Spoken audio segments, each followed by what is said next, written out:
This is Mahmoud El Dalaw, and you're listening to the Banking and Finance Insider podcast. Hello, and thank you for joining me in this episode where each month we publish an interview with one of the industry experts to talk about different topics related to the banking and financial sector in the UAE. Let's dive in. Transforming the banking workforce to collaborate effectively with artificial intelligence will enable not only efficiency, but innovation and growth. Automation is transforming the way we work. The World Economic Forum calls this change the fourth industrial revolution, which is characterized by a fusion of technologies that is blurring the lines between the physical, digital, and biological spheres. In short, technology is disrupting nearly every industry at a pace that has never happened before. My name is Safiya Al-Shahi. I work here at Eibfs, and I'm today with Mr. Mahmoud Tayser El Dalaw, Head of Learning and Development at HR-ADIB Banking Academy in Abu Dhabi Islamic Bank. Mr. Mahmoud is an experienced hand at HR development programs within Abu Dhabi Islamic Bank. Welcome to our podcast, Mr. Mahmoud. Welcome. Thank you for having me, and Ramadan Kareem. Ramadan Kareem. Let's start with getting to know you more. So, who is Mr. Mahmoud? Where did you born?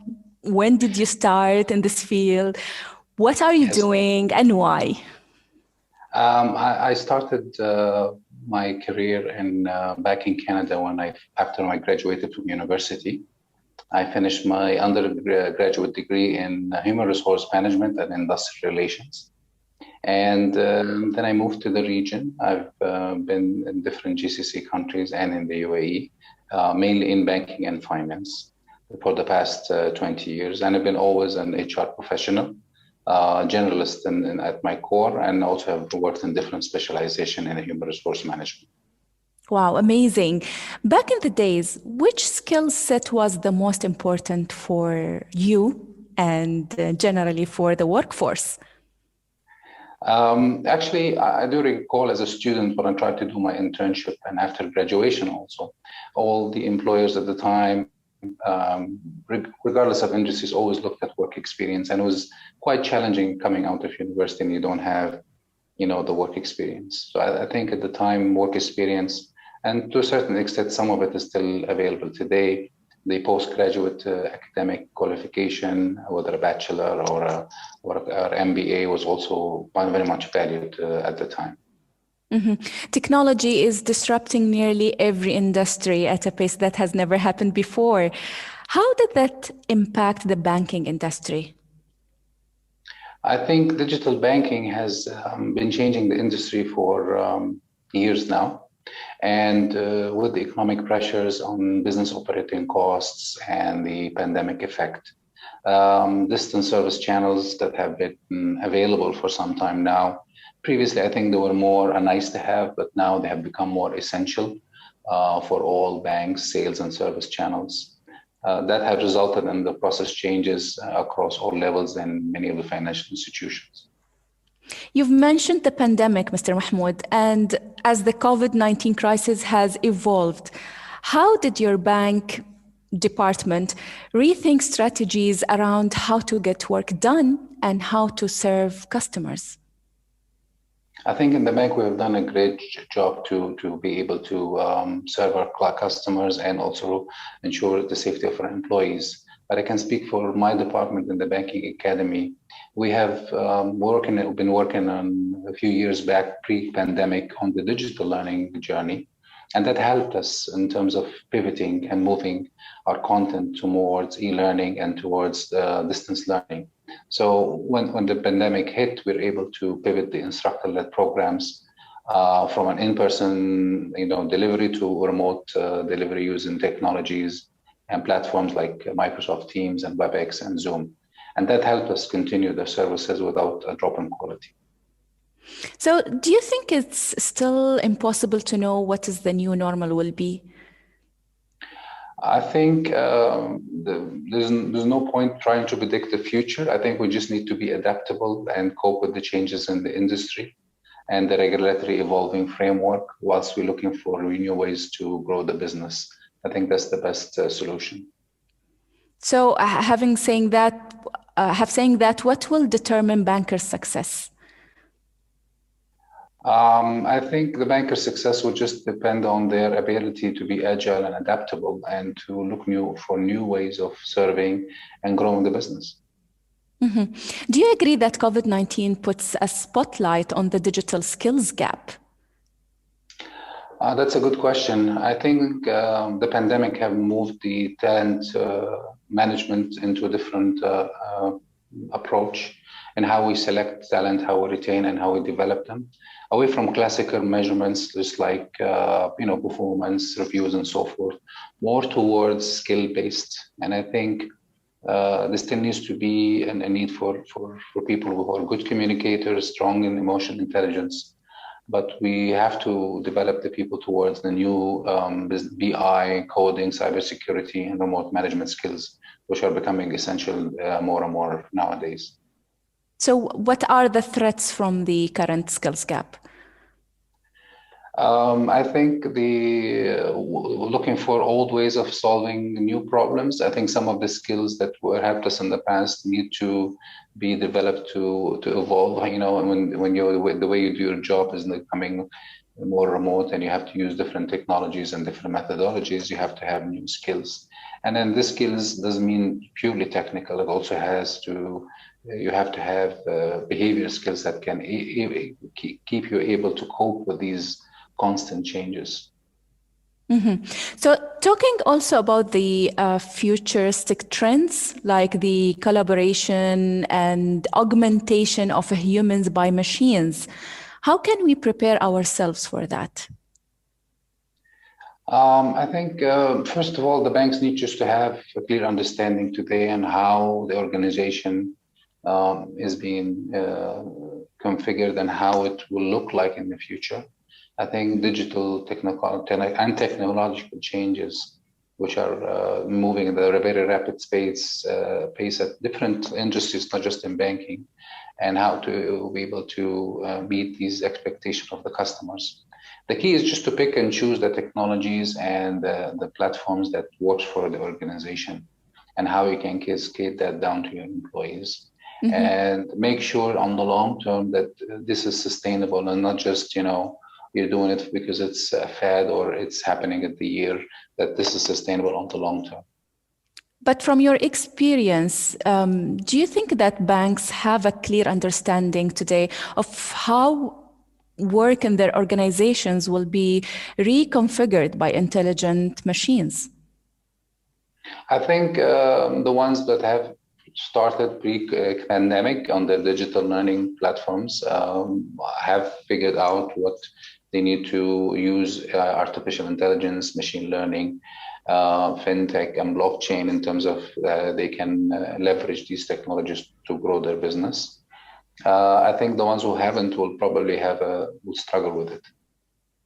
Especially that now, like there are a lot of studies. One of them is the latest Harvard study that says that banks that invest in AI and human-machine collaboration at the same rate as top-performing businesses could boost their revenue by an average of 34% and their employment by 14% by 2022.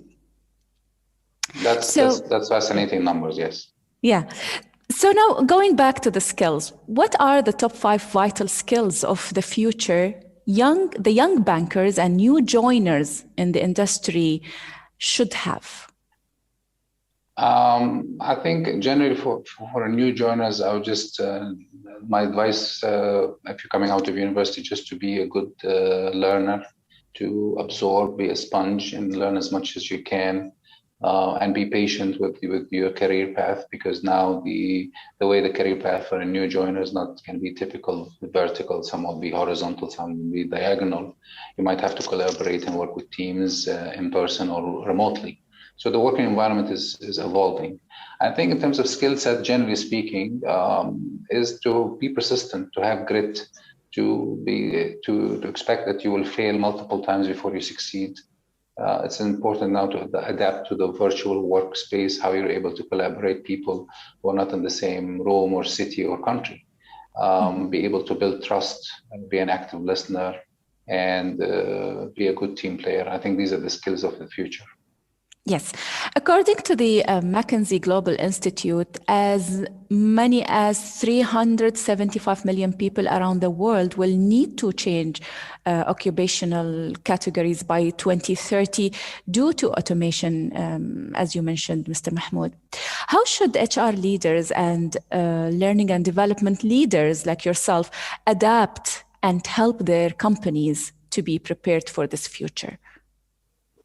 I think first we need to take a step back. I think it's upon the industry leaders to forecast what the future organization would look like and what roles will be in these organizations that are not available today.